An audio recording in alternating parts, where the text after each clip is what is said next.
Почитувани ученици, добар ден, јас сум наставник Зоран Тодоров, наставник по историја и по граѓанско образование и ќе се потрудам денеска, како и претходно, да помогнам на учениците во ова специфична состојба да совладаат дел од наставните содржини, па така денеска ќе се потрудам да помогнам на учениците од 6-то одделение, се со цел полесно да го совладаат материјалот. Инаку, веќе добро знаете дека историјата го како наука, го опфаќа минатото на човекот од неговото настанување па се до денес. Па така, вие како ученици ќе имате можност преку предметот историја да научите што е тоа што се случувало во минатото на човекот и кои се најважните работи кои што се случиле низ историјата.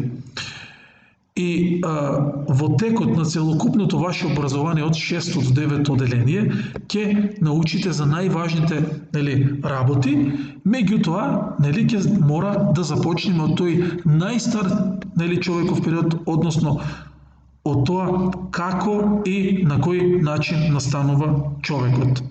Сега, ние кажавме уште претходниот час дека историјата се дели на праисторија и на историја, односно дека тоа е временски период кога се појавува првиот човек. Тоа е временски период кога условите за живот воопшто не биле сјајни и тоа е временски период кога животот на човекот бил многу тежок. Тоа е временски период кога човекот се занимава со лов и риболов и собирање на храна. Односно, тој е собирач на храна и ловец и тој се труди на тој начин да дојде до храна и да преживее. Сега, треба да се знае дека во праисторијата човекот учи како да го употребува огнот, лакот, стрелата и другите орудија и на тој начин да си го олесни секојдневниот живот. Во праисторијата човекот најпрво употребува камен како основно орудие за преживување, а подоа употребува и метал. Временски период кога употребува камен се нарекува камено време, а кога се употребува металот се нарекува метално време. Да видиме ние како настанува човекот. Според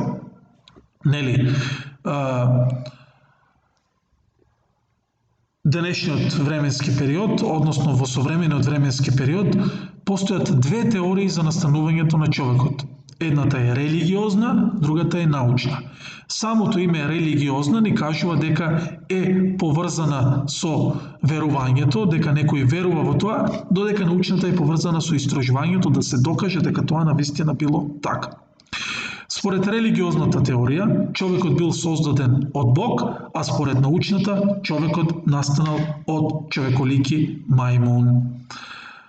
Па така, кај речиси сите народи е присутна религиозната теорија, а според оваа теорија, пак ќе повторам, човекот е создаден од Бог, односно дека човекот е создаден од глина или од земја, во зависност од тоа од каде доаѓа верувањето.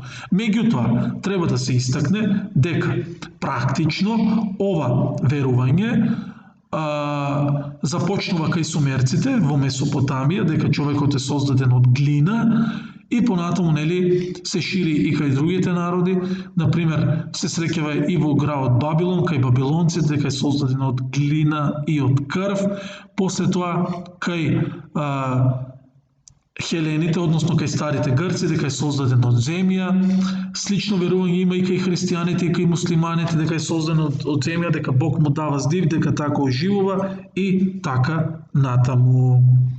Сега, според христијанството, човекот е создаден од Бог, му дава душа Бог, а после од реброто на Адам е создадена Ева, приказната од Библијата може би ја знаете, може би не, дека Бог 6 дена работел, создавал реки, планини, мориња и така натаму, на тој начин го создава светот и после тоа ги создава Адам и Ева, ги праќа во рајот да живеат со еден единствен услов, да не е каснат од забранетото овошје, јаболкото, меѓутоа тие каснуваат и се избркани од рајот и на тој начин после тоа започнуваат човековите страдања и маки. Тоа според Библијата. Добро. Сега, според науката, човекот бил создаден од човеколики мајмун. Прв кој што ќе ја истакне таа теза, дека човекот настанува од човеколики мајмун, е овој тука човек, тоа е Чарлс Дарвин, првиот човек кој што се занимава со тоа прашање. Тој ја издал неговата позната книга Потеклото на видовите, каде што објаснува дека човекот е создаден од човеколики мајмун и според неговата теорија работата е таа која што го развива човекот на таков начин каков што ние го знаеме денеска. Односно, тој е временски период кога човекот одел 4 ношки, па така, исправајќи се да собира плодови, знаеме, ние споменавме дека човекот бил и собирачна храна, се исправал, па предната карлица, почнувала, односно карлицата почнувала да се развива, па предните екстремитети почнувале да личат на раце, односно шепите добивале форма на дланки, а задните екстремитети почнувале да личат на стапала и така тој е процес кој траел со векови и со помош на работата дека човекот се развива до овој степен кој што ние денеска го знаеме како современ човек. Па така гледаме дека според теоријата на Чарлс Дарвин работата е таа која што го создава човекот, односно работата е таа која што го краси човекот. Сега, да видиме каков бил начинот на живот во овој временски период.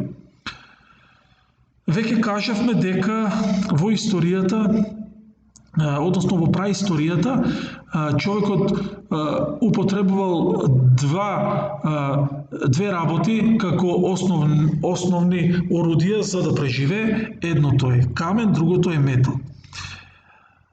Сега, кога го употребува каменот, човекот го употребува практично на два начини. Во еден период каменот го употребува на тој начин што таков каков што ќе го најде во природата, како на пример на оваа слика.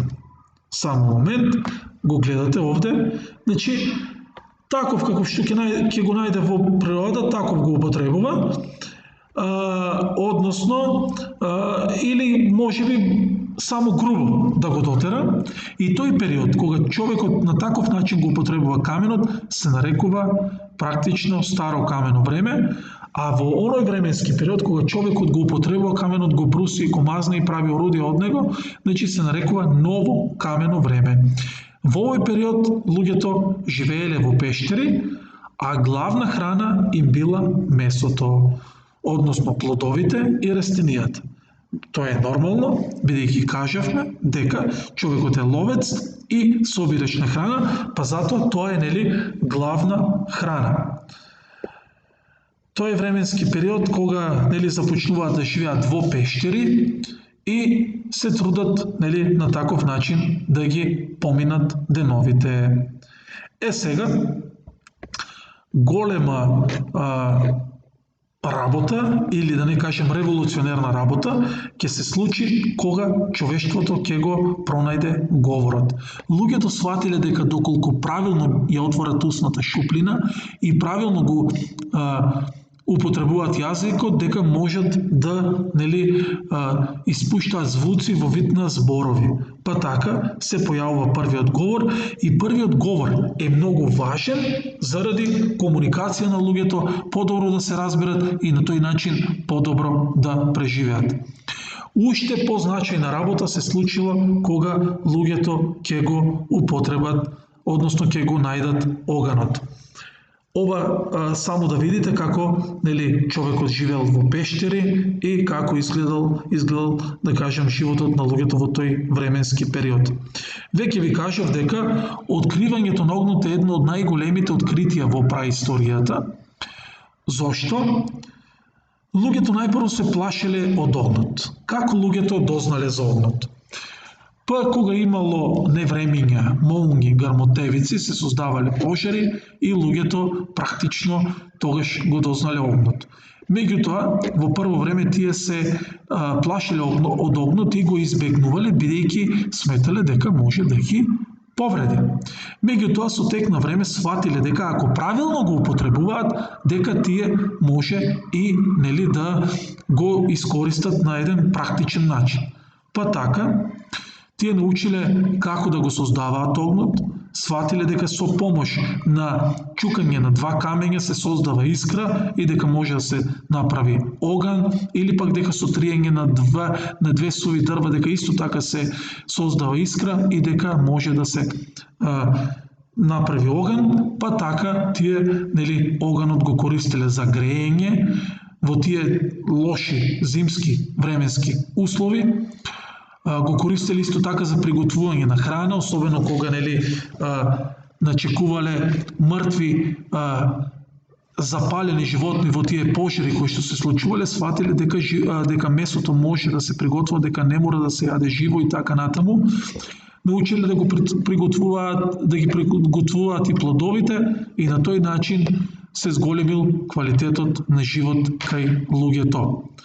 Со тоа почнува да се зголемува и животниот век кај луѓето. И на тој начин гледаме тие се две револуционерни работи кои што практично овозможуваат човекот да го продолжи својот животен век. Гледаме дека животот на првобитниот човек не бил воопшто лесен и дека на тој начин човекот практично го продолжува својот животен век и дека човекот придонесува за развој на целокупната човекова цивилизација и тие се многу заслужни за тоа што ние денеска имаме цивилизација каква што имаме.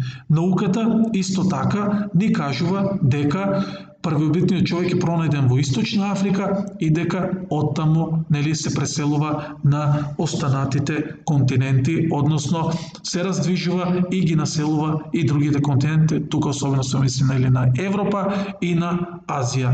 И дека во зависност од климатските услови се создава и физиономијата на човекот, па така затоа во Африка луѓето имаат таква боја на кожата, затоа во Азија имаат жолта боја на кожата, затоа во Европа луѓето имаат таква боја на кожата.